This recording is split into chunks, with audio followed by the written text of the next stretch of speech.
Bom, então agora vamos discutir um exemplo um pouquinho mais prático, onde eu vou começar com letras e depois eu coloco os números, tá bom?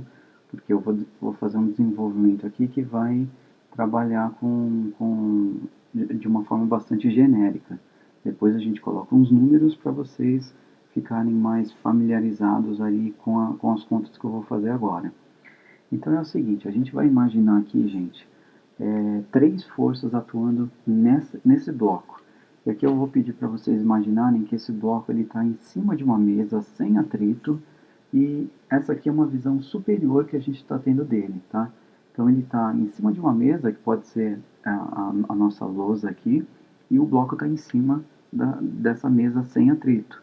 E ele está nessa situação, nessa imagem aqui, ele está com uma velocidade V0 para a direita, tá? Se V0 depois eu coloco um número aqui, para a gente ter um valor numérico para analisar no final desse exemplo, tá bom? Então vamos imaginar então uma força F1 aplicada aqui, ó, representada aqui, F1. A gente vai ter também uma força F2, aqui, ó, força F2, e uma força F3 eu vou colocar aqui, ó, F3. Tá bom? Então essa caixa aqui, eu posso até pôr aqui uma massa nela, né? Uma massa M aqui. Uma massa M, ela tem uma massa M, velocidade inicial para a direita, e nesse ponto começa a atuar sobre essa caixa três forças, F1, F2 e F3. E aí a gente vai ter também os ângulos que fazem, aqui eu vou chamar de θ2, esse aqui de θ3, o θ1 é zero, né, com o ângulo que ele faz aqui com o eixo X, tá bom?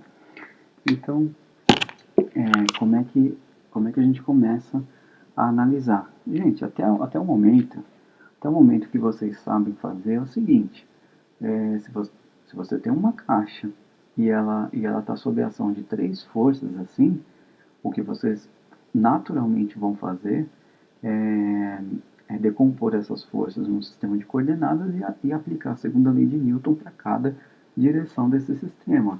Isso é o que vocês sabem fazer agora. E é isso que eu vou fazer aqui nesse exato momento. Então, antes de eu decompor as forças, eu preciso definir um sistema de coordenadas que eu vou escolher aqui, ó. Vou colocar aqui, ó, meu eixo Y positivo para cima e meu eixo X positivo para a direita, tá? Lembrando que essa é uma visão que a gente está vendo assim de uma vista superior dessa caixa, tá bom? A gente vê que V0 ele aponta na direção do eixo X, tá? Então essa velocidade inicial aqui, ela é uma velocidade inicial que está apontando na direção de X, tá bom? O que eu tenho que fazer agora? Decompõe as forças em X e em Y e aplico a segunda lei de Newton. Então, em X a gente vai ter, olha só, a gente vai ter uma componente X da F3, vamos ter uma componente X da F1 e a componente X da F2. Como é positivo para a direita, eu vou ter F3, a componente X da F3 é adjacente ao ângulo θ3, portanto vai ser F3 cosseno de θ3, certo? Vamos fazer o seguinte, para não ficar carregando esse cosseno assim, só para dar uma simplificada, porque lembra, o meu objetivo não é trabalhar com força, é começar a falar sobre energia.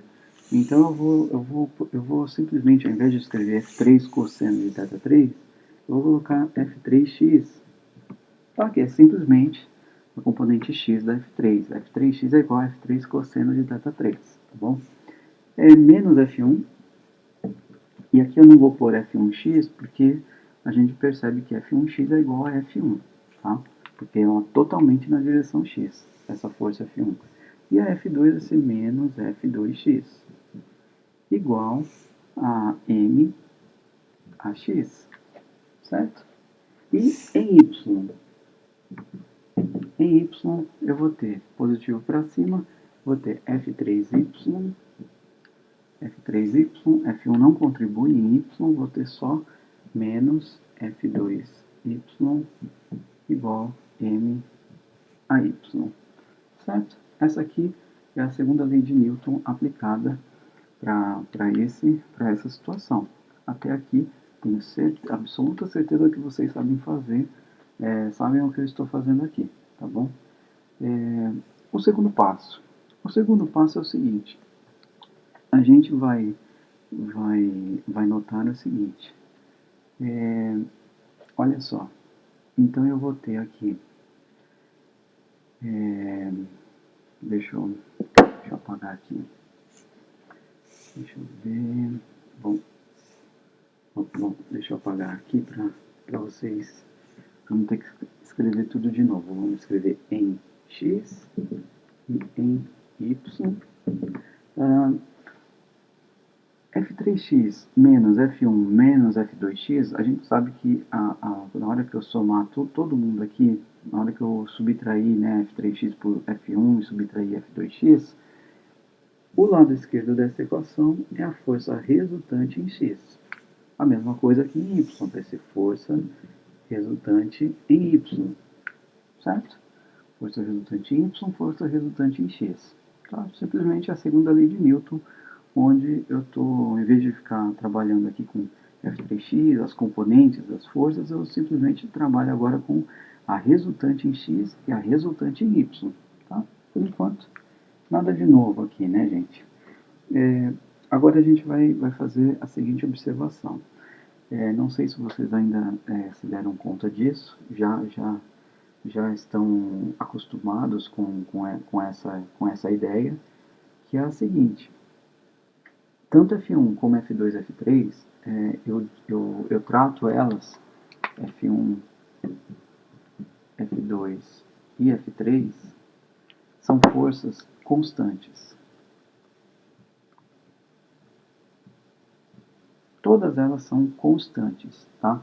Isso significa que elas não variam no tempo. Elas, a partir do momento em que elas existem, elas permanecem iguais, inalteradas, constantes, tá bom? Isso é importante porque a gente não vai trabalhar muito pouco com forças que variam no tempo, forças que são funções do tempo. A gente não vai trabalhar tanto com esse cenário, onde as forças podem variar. O que a gente vai fazer bastante é estudar sistemas mecânicos onde as forças que estão atuando nesse sistema são constantes. E isso vai, se a força F3, a F1 e F2 são constantes, implica que a resultante em x vai ser constante. A mesma coisa em y, a resultante em y também vai ser constante. Tá? Se eu estou lidando com forças constantes, a força resultante também vai ser constante. E se a força resultante é constante, implica que as acelerações são constantes. Eu acho que vocês já chegaram a essa conclusão, né? Se não chegaram agora, mais uma vez eu reforço essa ideia de que se uma força resultante ela é constante numa direção, a aceleração produzida por essa força resultante naquela direção também vai ser constante. Isso significa que a x e a y são constantes. Tá?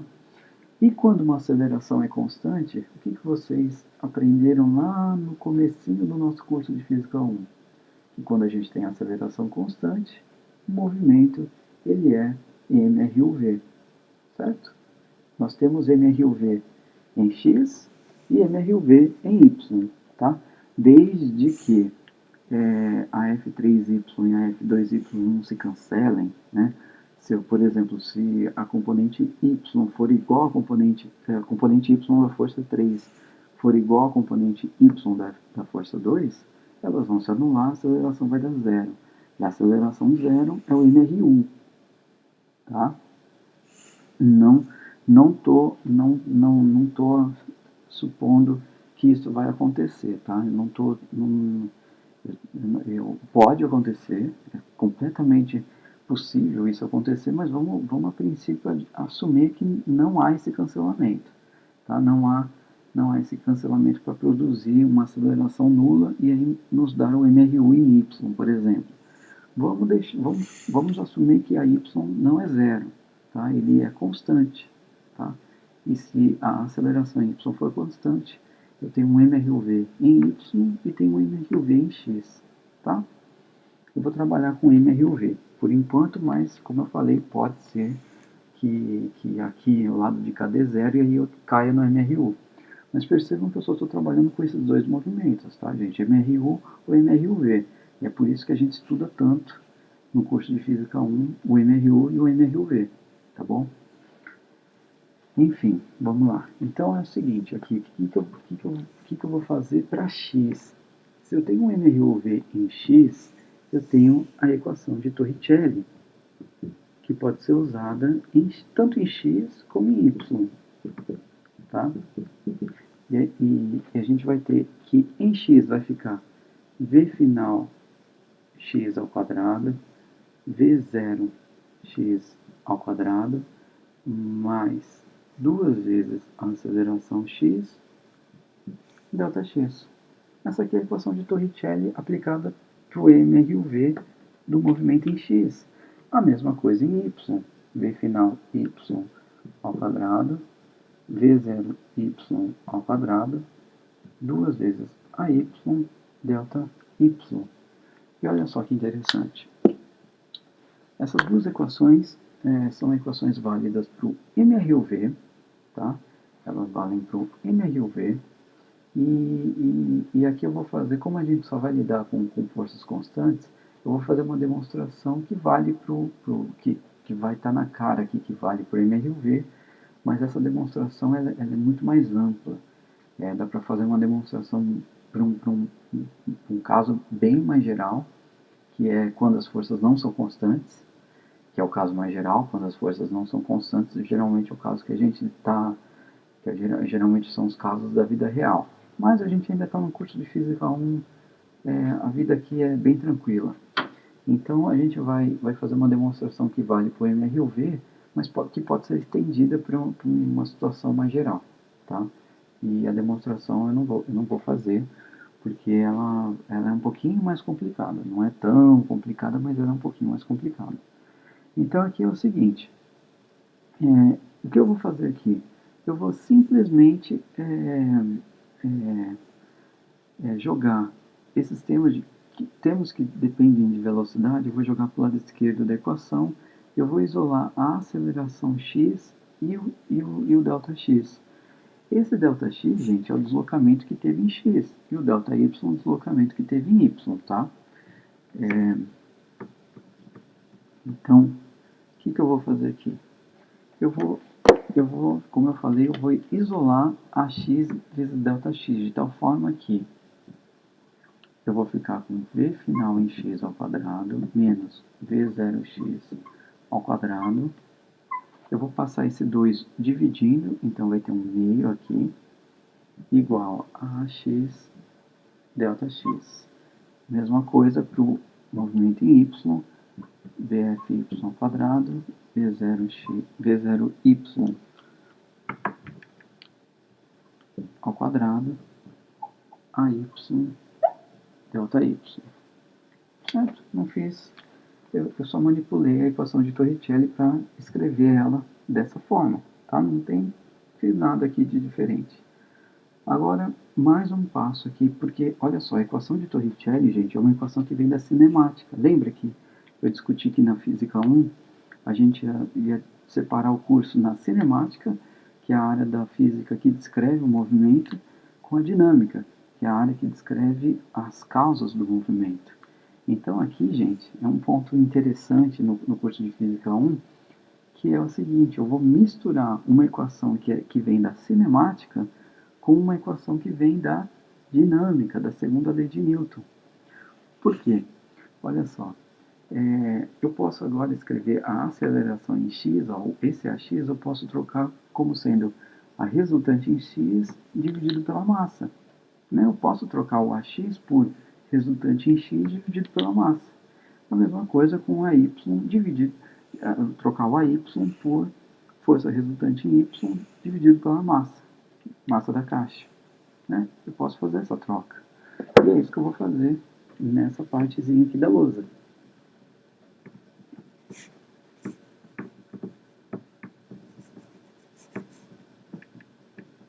Então, olha só. Então, eu vou ter meio V final x ao quadrado V0x ao quadrado igual a o AX eu vou trocar por força resultante em x dividido por m. Que eu tinha aqui? Eu tinha ΔX, né? ΔX. E em y eu vou ter meio V final em y ao quadrado, V inicial em y ao quadrado, com a força resultante em y, dividido por m, ΔY. Certo? Troquei o AX por isso, o AY por isso. Tá bom? E, finalmente, vou apagar isso aqui.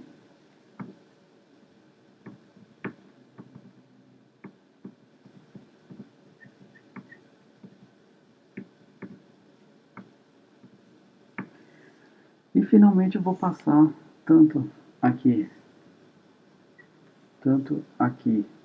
na equação x como na equação y, eu vou passar a massa multiplicando o lado esquerdo. E aí eu vou ter no lado esquerdo, e essa é a última equação que eu vou fazer, tá, gente? Então eu vou ter meio m v final em x ao quadrado menos meio mv inicial em x ao quadrado igual a força resultante em x ΔX e vou ter meio mv final y ao quadrado meio mv inicial em y ao quadrado força resultante em y ΔY. Deixa eu apagar essa parte aqui.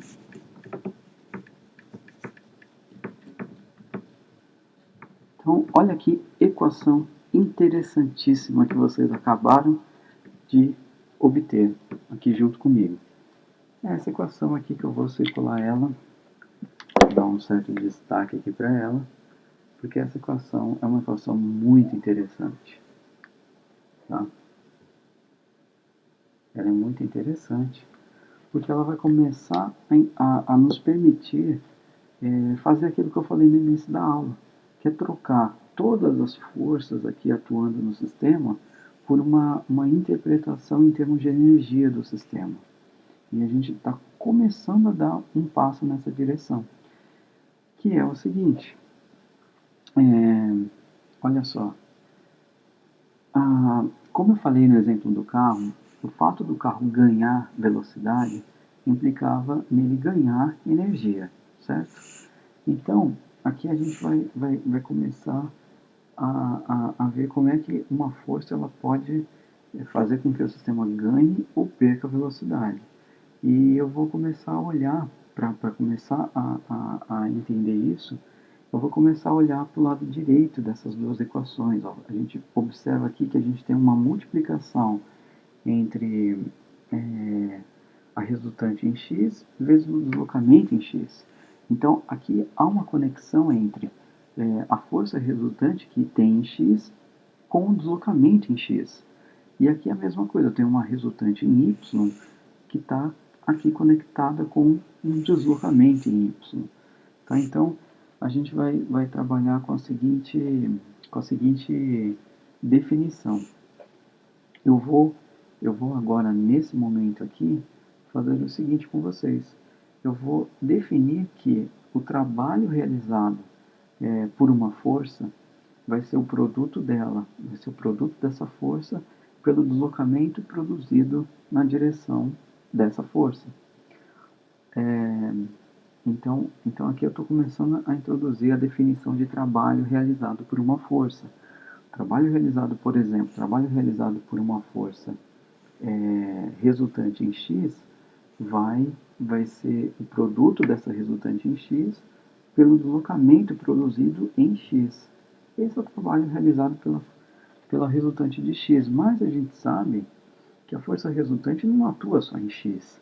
Ela atua em vários pontos aqui, né? Ela atua, a força resultante, vou ter uma resultante em x, vou ter uma resultante em y, de tal forma que a resultante total vai ser uma composição dessas duas componentes, né, da componente em x e de uma componente em y.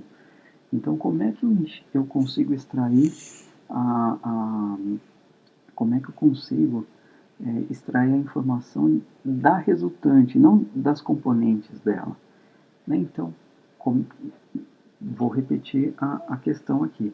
Eu quero, ao invés de trabalhar com uma equação ao invés de eu trabalhar com uma equação que está em termos só de x e só de y, eu quero uma equação que me dê uma relação entre a força resultante total e não só uma componente dela, não só a componente x e não só a componente y. Eu quero uma coisa ali, eu quero uma equação para a força resultante. Não quero uma equação para a componente x dela e nem para a componente y dela.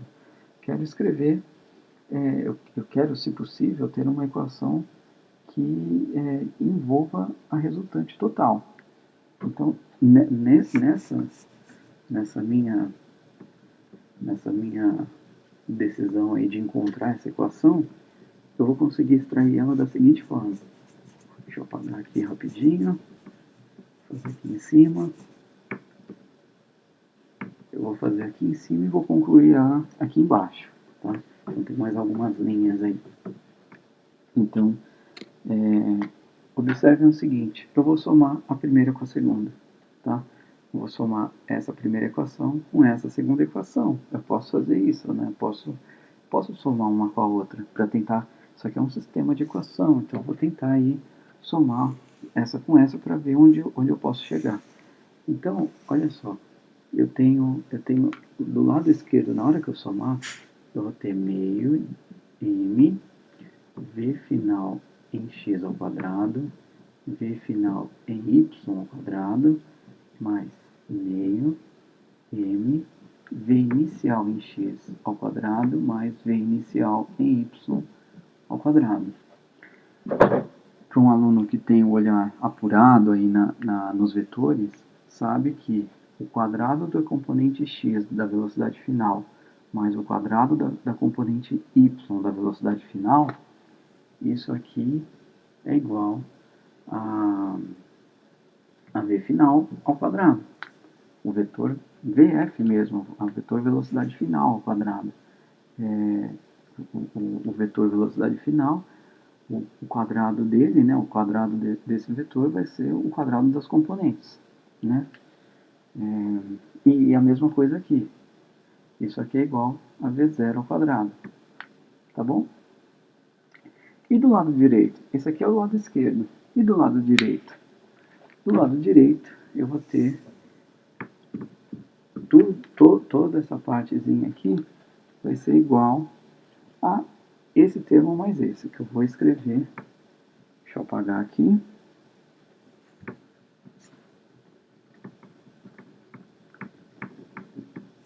A lousa aqui é pequena, então tenho que apagar a todo momento.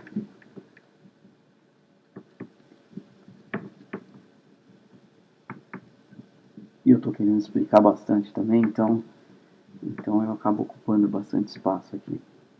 Espero que esteja ajudando aí vocês. Então, o lado direito, quando eu somo uma com a outra, das duas equações que eu escrevi aqui, eu vou escrever um pouquinho aqui embaixo, para não confundir. Todo esse lado esquerdo aqui vai ser igual a FRX delta x mais FRY delta y, tá bom? A gente, acho que na terceira aula do curso de Física 1, a gente estudou produto escalar. Lembra do produto escalar, que era A, B é igual. Tem aquela forma módulo do primeiro, módulo do segundo cosseno de θ, né, do ângulo entre A e B. E também a gente viu uma outra fórmula para o produto escalar entre A e B, que era AX BX, AY BY, desde que sejam vetores em duas dimensões, o produto escalar seria AX BX mais AY BY, né? Por que eu estou escrevendo essa fórmula? Porque olha que interessante. A força resultante é um vetor, assim como o deslocamento também é um vetor. Se eu tiver, por exemplo, ó, eu vou apagar esse aqui, escrever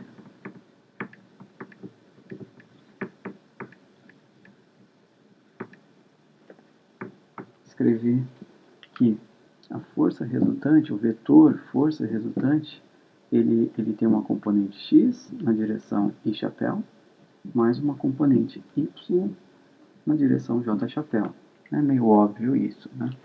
E o deslocamento, que eu vou chamar de ΔR, o vetor deslocamento, é um ΔX na direção I chapéu e um ΔY na direção J chapéu.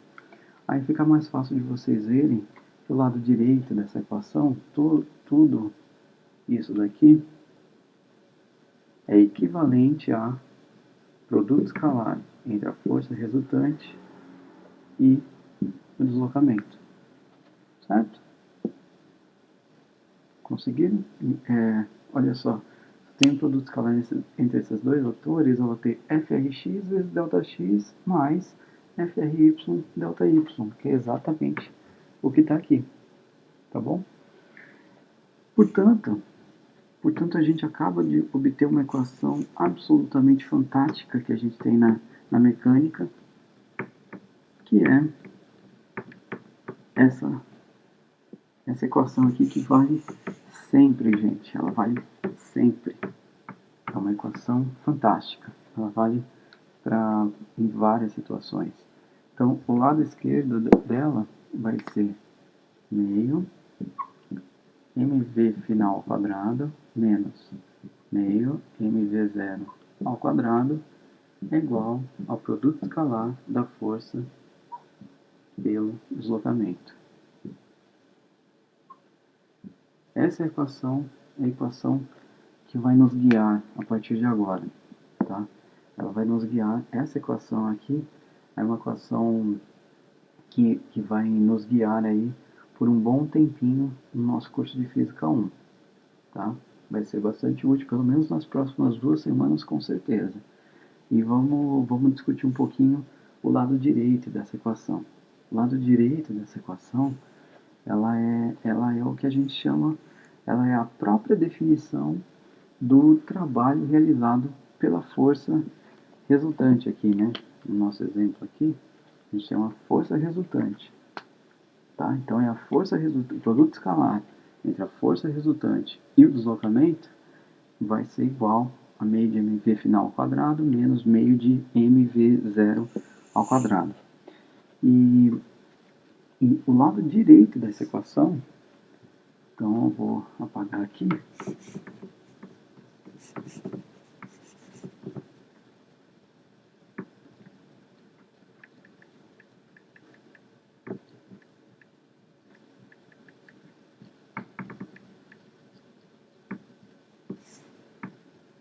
O lado direito dessa equação, gente, nada mais é do que a nossa própria definição de trabalho.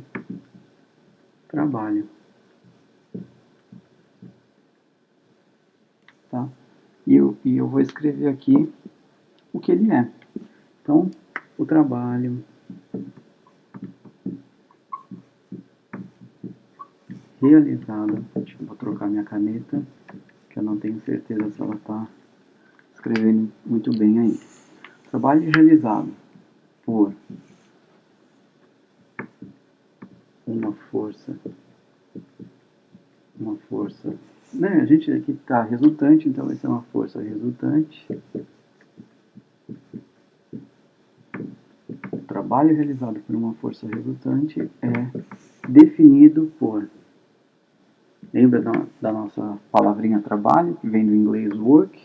Então, o trabalho realizado por uma força resultante vai ser FR, produto escalar, com deslocamento. Tá? Como eu estou trabalhando com força resultante, eu posso até botar aqui trabalho total. Tá? O trabalho total, por que trabalho total? Porque a resultante pressupõe que eu estou considerando todas as forças atuando no sistema. Nesse caso aqui, F1, F2, F3. a força resultante é o somatório, né, de F1, F2 com F3. Então, o trabalho realizado por todas as forças que estão atuando no sistema vai ser a resultante de todas essas forças, produto escalar com deslocamento. Tá? Essa é a forma como a gente calcula o trabalho total realizado no sistema. Então, se eu tenho várias forças, o trabalho total vai ser produto escalar entre a resultante dessas forças vezes produto escalar com deslocamento. E é interessante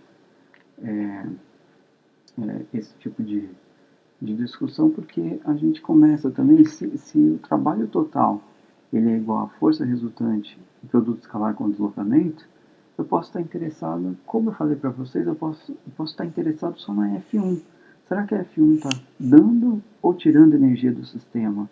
Como que ela está participando aí nesse esquema? Porque aqui eu tenho o trabalho total. O trabalho total aqui, ele pressupõe que eu estou analisando já todas as forças atuando no sistema. Mas aí, gente, é só vocês perceberem o seguinte: a força resultante não é o somatório da F1 com a F2 e com a F3, eu não vou somando cada uma dessas. Então eu posso reescrever o trabalho total assim, ó.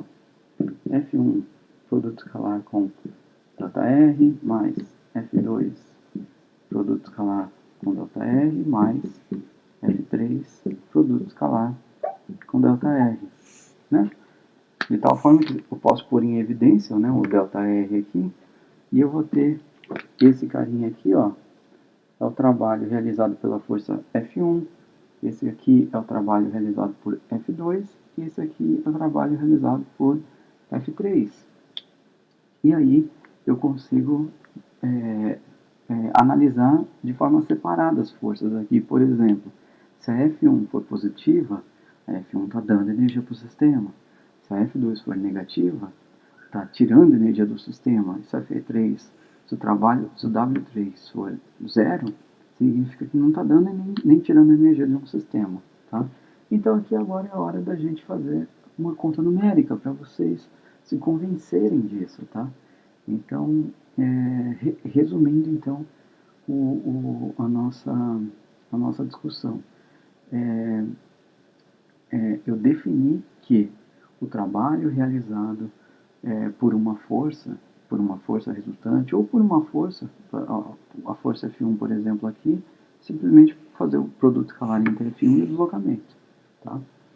E o trabalho realizado por uma força é o produto escalar entre essa força pelo deslocamento do objeto, do sistema. Tá bom? E apenas para complementar aí, como a gente agora vai trabalhar com números, é bom a gente agora discutir um pouco as unidades de medida do trabalho. Então a gente tem que o trabalho, a unidade de medida dele no SI, então aqui eu vou pôr no SI vai ser força é Newton, multiplica deslocamento, que é metro, Newton vezes metro. E Newton vezes metro a gente chama de Joule, que é a unidade de medida para energia. Trabalho, gente, trabalho realizado é energia, tá? Fazer o produto da força pelo deslocamento, isso nos permite calcular a energia que essa força está dando ou tirando do sistema, tá bom? E a unidade de medida no SI para energia é Joule, tá bom? Não vou esquecer disso, ou Newton metro também, uma unidade válida. Bom, gente, eu vou dar uma apagada aqui e vou agora resolver um pouquinho com números aqui para vocês verem como é que a gente lida, como a gente interpreta o nosso, como que a gente sabe se uma força dá ou tira energia, tá bom? Agora a gente vai fazer isso com números para vocês ficarem convencidos aí daquilo que eu estou discutindo até agora, tá bom? Então vamos lá.